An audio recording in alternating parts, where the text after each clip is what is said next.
Mga boss, ito po yung tamang paraan kung paano po i-apply ang E-Plus concrete band na cementitious waterproofing. At ang project ko po ngayon mga boss ay banyo po ito. Mahalagang malaman mo mga boss kung ano po ang mga procedure, kung paano po ito gagawin.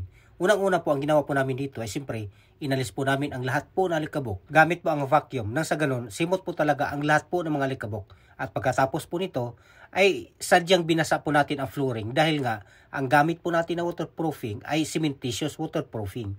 So kailangan po nating basahin po ng kaunti ang ating surface bago po natin i-apply itong ating E-Plus concrete band. Ang ating concrete band mga boss ay kulay puti po ang kulay kapag hindi po nahaluan pa ng simento. At kapag natuyo po ito mga boss, ito po ay magiging kulay dark gray. Dahil nga sa meron po itong halong simento. At ang ating halong simento dito mga boss ay Portland cement. Mahalaga po na tandaan po ninyo na ang gamit po dito na simento ay Portland cement. So gaano nga ba kadami o ano ba ang ratio na dapat nating ilagay po dito na simento? Ang nilalagay po dito sa ating E-Plus concrete band mga boss ay sa 1 litro mga boss ay haluan po ng 1 kilong Portland cement.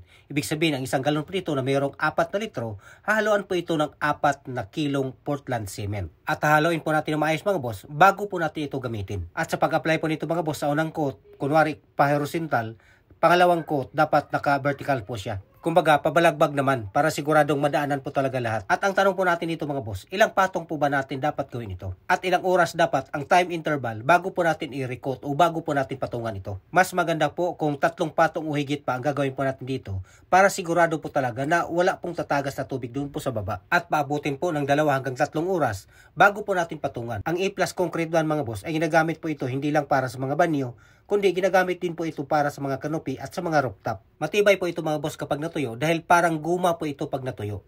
At dahil sa para siyang guma kapag natuyo o parang rubber, delikado ito kapag napunit po siya. Dahil hindi po siya mga boss foot trafficable. Kaya kailangan po dito mga boss na meron po kayong ipapatong po dito kagaya ng concrete topping bago po ito i-tiles. O kahit concrete toppings lang. Ito rin po ay mabisa para po sa ating mga firewall. Para po hindi po pasukin ng tubig ulan ang inyong mga bahay. At ang suggest po namin dito mga boss, para po matibay po talaga, kailangan po ninyong pinturahan ng elastomeric paint kagaya po ng E-Plus all-weather elastomeric paint. So balik po tayo dito sa ating trabaho mga boss. Ngayon po ay umabot na po ng 2 oras. So kailangan na po nating patungan.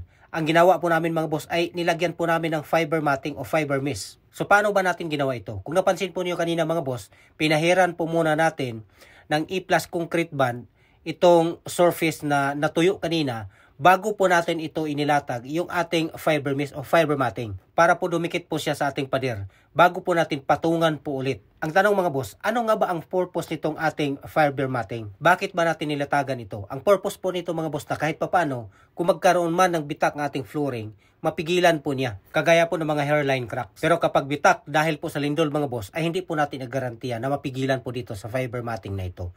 Kahit anong brand po mga boss, hindi po talaga may garantiya yan kahit anong brand po sa totoo lang. Pagkatapos po nating ilatag itong ating fiber matting mga boss, ay papatungan po natin ito ng 1 patong para matakpan ng tuluyan ang ating fiber matting at hindi na po makikita. At kapag natuyo na po mga boss, mula nung ginawa po ito, pabutin po ito ng 2 hanggang 3 araw bago po ito i-flood test para makita o masubukan natin kung talagang wala nang tumagas. So ito na po mga boss ang kulay niya kapag natuyo na po siya. Mabili po ito mga boss inyong mga soaking hardware, lalong-lalo na po sa mga Wilcon Home Depot. At huwag po niyong kalimutang mga boss na i-like at i-share ang video na ito.